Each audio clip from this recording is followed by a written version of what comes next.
Put your makeup on and fix your hair up pretty and meet me tonight at the MGM Borgata. This is one of my favorite properties I've ever played at. If you're getting some deja vu, that's probably because you've seen me play here in Poker Vlog number 5, as well as week 3 of the Bankroll Challenge. If you haven't checked those out, I'll put a link in the cards, but without further ado, I'll let Past Me take it away. Hey guys, welcome back to the vlog. Episode number will be up here. We're back in Atlanta City at the Borgata. Sit down and play some 1-3, maybe some 2-5 a little bit later, and let's get into it. We sit down at the 1-3 table, in for 400. We have slightly more than 400 because we 3-bet squeezed ace-king and took it down pre-flop. But here's our first real hand. We're raising pocket fours in the hijack to $10. You can see we mix it here, but this game is pretty soft, so I think it's fine to be playing more hands. Both the blinds call. We're 3 ways to a flop with $30 in the middle, which is great for us. It's jack, 4, deuce, rainbow. We flop middle set on a dry board. Both the blinds are going to be checking it over in flow. I think on board textures like these, I'm going to be betting small size with most of my range. I opt to go for half pot as played, $15 into 30. You can see solver prefers 1/3, a bit more. But I think it's fine to bet slightly larger with your good hands. Small blind folds, big blind calls. Heads up to a turn with 60 in the middle, which is an interesting one. It's the 6 of spades, completes 5-3, and it also brings in the backdoor spade draw. Even though the big blind's going to have 5-3 more often than I will, I don't think he gets any leads in theory, so he checks it in flow. I decide to go for 2/3 here. I go for 45 into 60, targeting jack X hands mostly. You could see that the solver is okay with this 2/3 bet, but actually would prefer to bet over the size of the pot. This makes sense. I don't think if he has a jack, he's ever going to fold this turn. People oftentimes convince themselves that I'm just barreling or that I could have picked up a backdoor draw. But he definitely doesn't have a jack because he tanks and folds. So we'll take it down. Always nice to win the first pot of the night.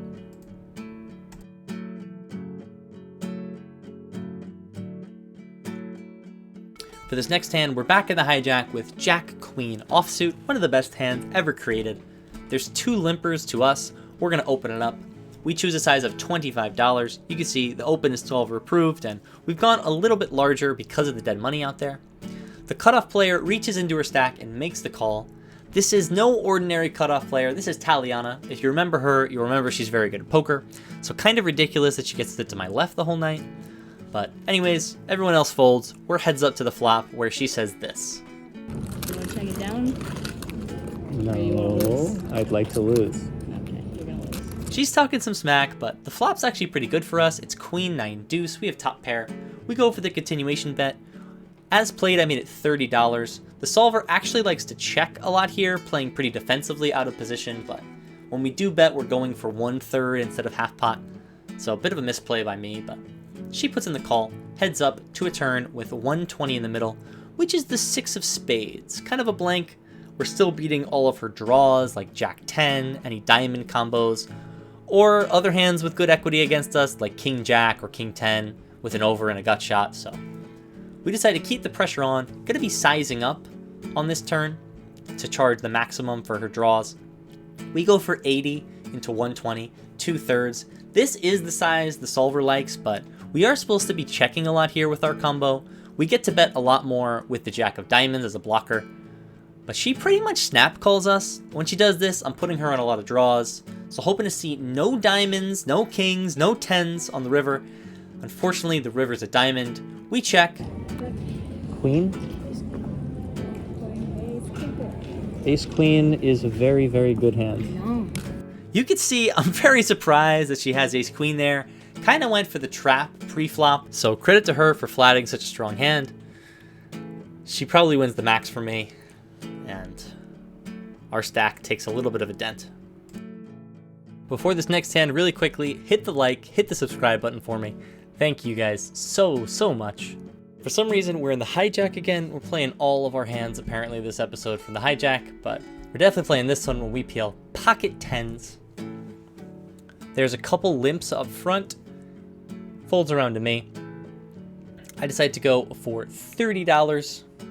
Again, on the larger side because of the limpers. Should probably be going 25 like I did last hand for balance sake, but raise a little bit larger here. a slightly better hand. The button is going to call. The blinds and the limpers get out of the way. So we go heads up to a flop with about $70 in the middle. The flop's pretty good for pocket tens. It comes 9-4 deuce rainbow. Action's on us first. We decide that we're going to be betting for some value / equity denial and protection. We go for a size of $45. You can see the solver again is checking a lot out of position, trying to be defensive, playing smaller pots out of position. But when we do bet, we're choosing a size around 2/3, around kind of what we bet here. So we go for 45, 2/3 size. Button thinks about it, cuts out some chips, and he's going to stick in the call. Still the same two. Heads up to a turn with 160 in the middle, which is a blank. It's a 3 of clubs. In game, I really like this one. I was thinking about sizing up, going for some more value. I think his hands like 9x will continue to call down, and even a hand like pocket eights might continue to be curious. So we size kind of around half pot, a little bit under. We go for $75. Solver likes to check a ton out of position here on this turn. But when we do bet, we bet slightly smaller than we did, so I like a size of 50 in retrospect, a little bit more, or just a check. The button pretty quickly calls. When he calls this quickly, I think he has a lot of top pairs, so we're hoping for a clean river. He has about 250, a little bit less behind, probably going to shove it in on clean rivers, but river's not super clean. It's the king of clubs. We check it on over, which in the moment I thought was totally standard, but as it turns out, we are blocking this river 100%, so we've played almost every street wrong here. I guess our flop sizing was the preferred sizing for the solver, but again, we're checking a lot. If you could take one thing away from this hand, and maybe even this video, is that we're checking a lot out of position to try and keep pot small, even with some strong hands. Even though the river presents an overcard to our tens, I think we'll still probably have to call a bet here, but he checks back, so we figured we have to have the best hand. We turn over the tens and... Nice hand. He somehow shows us pocket queens. It's a really weird line with queens there. And so you could hear how I feel. Oh, yeah. In this next hand, we pick up ace queen suited, also known as the parking lot hand. It's called that because if you overplay it, that's where you'll end up. There's 3 limps to me. We're in the big blind. I go on and squeeze it up to $30. Large raise size, but a lot of dead money, and we have a pretty good hand. The hijack pretty quickly sticks in the call. I think we're always ahead of his range when he's limp calling here. So just hoping for a favorable flop, as we're going to go heads up with around $66 in the middle. A little bit less after the rake, but dealer puts down 3 and fans out ace 9-4 with 2 diamonds. We flop top pair on a fairly wet board. Could start with a check, a lot out of position, but like a size of 1/3. When we do, we bet slightly over a third pot, and he snap folds. Not a very interesting one, but oof, boy is it good to see the ball go through the hoop sometimes. Lost the last couple hands, but we're getting right back on track. For this next hand, it's short but sweet. Under the gun opens to $12, and you guys need to strap in because we're playing some straight up street poker when we peel 10-8 offsuit in the big blind. Disclaimer, guys, please don't try this at home. This is way too loose to call. So we're not going to do it. We reach for chips, but they're not calling chips. We're going to raise it up to $40. Hoping to just have it get through, of course. And she folds, and we get to show her the 10-8 off. So, cry in the comments some more about how JQ is such a nit. And my friend in the one seat helps me deliver a little extra needle. Of course I was. That's going to bring us to our hand of the night, where we open 9-10 of hearts in the low jack. Taliana to our left, and the hijack calls. We've been battling all night, so no surprise she's getting involved here. The blinds and the limpers are going to fold.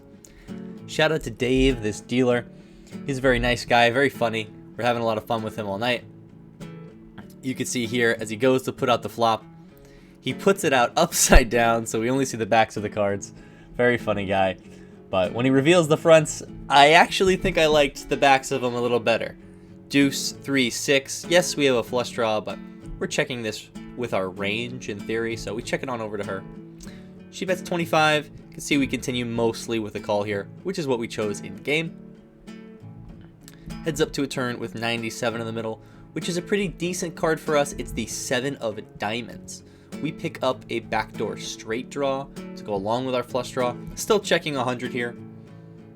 And now she loads up a decently chunky bet. She goes for 65. About 2/3 sizing. I considered raising and trying to get it in, but when we do get it in, I feel like we're just way behind all the time. So continue with call. You can see this is what solver prefers as well. So hoping to hit one of our outs in the river. If all our outs are clean, we'll have 9 heart outs as well as 3 additional 8s. That could make us our straight. So hoping for either that or a good card to bluff. And I think we get the latter in the 4 of spades. You can see solver blocks here for like a small bluff sizing. I don't really love it, but there's definitely no way I can win this pot by checking. I think I could have ace-5 suited that she probably can't. So I decided to go for it with a bet of 125, and she pretty quickly says, Oh, I feel like I'm beat. "You're good." This is... I got trapped so bad. Oh my. So she traps me for the second time today. Oh yeah. Hey, suck. Wow, you trapped me twice today, hey? Dave fakes the pot push towards me for an extra needle, and this is how I'm feeling after that hand.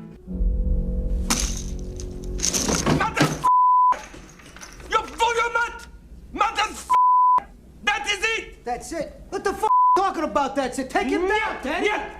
No more. No, not tonight. This son of all night, he chick. He trapped me. So we're feeling pretty defeated after a long night of poker. We were up at some points, but obviously with this hand, gonna end the session down a little bit. It's late. Decide to call it a night, but we're here for the weekend, and there's always day 2. Day 1, played some 1-3, ended a little bit unfortunate for the session, so down this number on that session, but on the list for 1-3 and 2-5 this morning, so get right back on the horse. See you guys. So we'll hopefully be able to bounce back and recover, because we have a long day of poker ahead of us for day 2. Thank you guys so much for watching. Don't forget to like, comment, and subscribe. Well, they blew up the chicken man in Philly last night, and they blew up his house too. Down on the boardwalk, they're ready for a fight. Gonna see what the racket boys can do. There's trouble busting in from out of state, and the DA can't get no relief. Gonna be a rumble on the promenade, and the gambling commissioner's hanging on by the skin of his teeth. Yeah, everything dies, baby, that's a fact. But maybe everything that dies someday comes back. Put your makeup on, fix your hair real pretty, and meet me tonight in Atlantic City.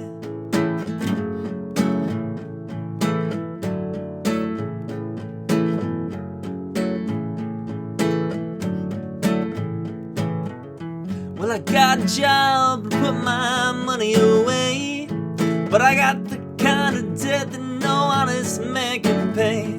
So I drew out what I had from the Central Trust, and I bought us 2 tickets on that Coast City bus. Yeah, everything dies, baby, that's a fact. But maybe everything that dies someday comes back.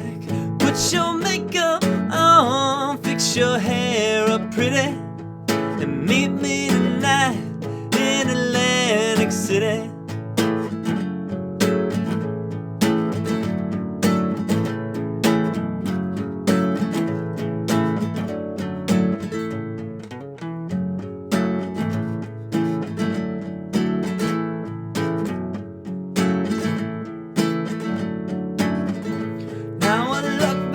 just right, and our love may be cold, but with you, forever I'll stay. Yeah, we're going out where the sand turns to gold. Put your stockings on, 'cause it might be cold. Oh, everything dies, maybe that's a fact. But maybe everything that dies someday comes back. Put your makeup on, fix that hair up pretty. Meet me tonight in Atlantic City.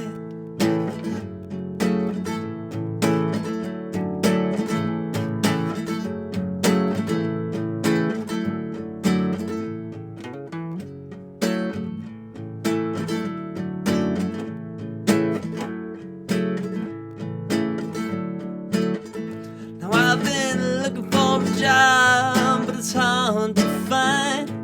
There's winners and there's losers, and I'm south of that line. Well, I'm tired of getting caught out on the losing end, but I talked to a man last night, gonna do a little favor for him. Well, everything dies, maybe that's a fact. But maybe everything that dies someday comes back. Put your makeup on, fix your hair up pretty. Meet me tonight in Atlantic City. Oh, meet me tonight in Atlantic City.